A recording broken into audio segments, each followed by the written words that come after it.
43 ఏళ్లగా చెయ్యని తప్పుకి శిక్ష. తన నిర్దోషిత్వాన్ని నిరూపించుకోటానికి ఆ వ్యక్తి చేయని ప్రయత్నం అంటూ లేదు. అతని ప్రయత్నంలో ప్రతిసారి అతనికి ఎదురు దెబ్బ తగిలినా మళ్ళీ మళ్ళీ అతను ప్రయత్నిస్తూనే ఉన్నాడు అతని నిర్దోషిత్వాన్ని నిరూపించుకోటానికి. చివరికి 43 ఏళ్ల తర్వాత అతని పోరాటానికి ఒక న్యాయం కలిగింది.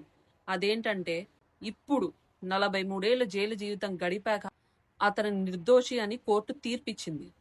తన పోరాటం గెలిచింది అని అనుకునే లోపే అతని కోసం కోర్టు బయట ఒక కొత్త సమస్య ఎదురు చూస్తూ ఉంది. అతను కూడా ఊహించుండడు. అసలు అది ఎలాంటి సమస్య అంటే, ఇన్నేళ్లుగా చేయని తప్పుకి శిక్ష అనుభవిస్తూ తన నిర్దోషిత్వాన్ని నిరూపించుకోవాలని ప్రయత్నిస్తూ ఉన్న సమయంలో ఇప్పటికీ అతనికి న్యాయం దొరికిందనుకుంటుంటే బయటకు వచ్చేసరికి తన స్వేచ్ఛ నిమిషాల్లో తీసేయబడింది. అసలు ఆ వ్యక్తికి ఎలా ఉంటది? ఊహించుకుంటుంటేనే భయం వేస్తోంది. ఇదంతా నిజమేనా? ఈ కథ అసలు ఎవరిది? ఎప్పుడు జరిగింది? ఎక్కడ జరిగింది? ఈ వీడియోలో చూద్దాం. ఈ కథ సుబ్రహ్మణ్యం వేదంది. అసలు ఈ కథ ఎక్కడ మొదలైందంటే 1980లో పెన్సిల్వేనియాలో థామస్ కిన్సర్ అనే 19 ఏళ్ల యువకుడు కనపడకుండా పోయాడు. కొద్ది రోజులకి అతని మృతదేహం దొరికింది. పోలీసులు ఇన్వెస్టిగేషన్ స్టార్ట్ చేయగా అది అతని హై స్కూల్ క్లాస్మేట్ దగ్గరికి వచ్చి ఆగింది. అదే సుబ్బు వేదం.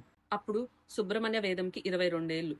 అతడే థామస్ ని 0.25 క్యాలిబర్ పిస్తోల్ తో పేల్చాడు అని ఆరోపణలు.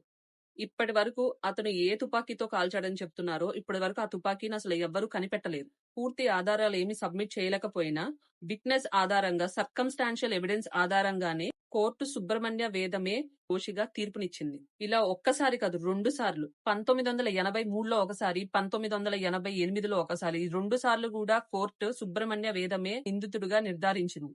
అతనికి కోర్టు జీవిత ఖైదు శిక్ష వేసింది. అందరిలాగా సుబ్బు వేదం భయపడలేదు.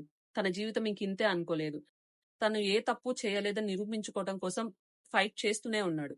అలానే నా జీవితం ఇక్కడే ఆగిపోయింది అనుకోకుండా తను ఆ జైల్లో ఉంటూనే చదువుకోవటం మొదలుపెట్టాడు.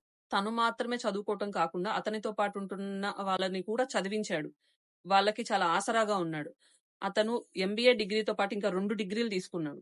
ఒక పక్కన చదువుకుంటూ, ఒక పక్కన అతనితో పాటు ఉన్న వాళ్ళకి సహాయం చేస్తూ అతని నిర్దోషిత్వ పోరాటాన్ని కూడా కొనసాగిస్తూనే ఉన్నాడు.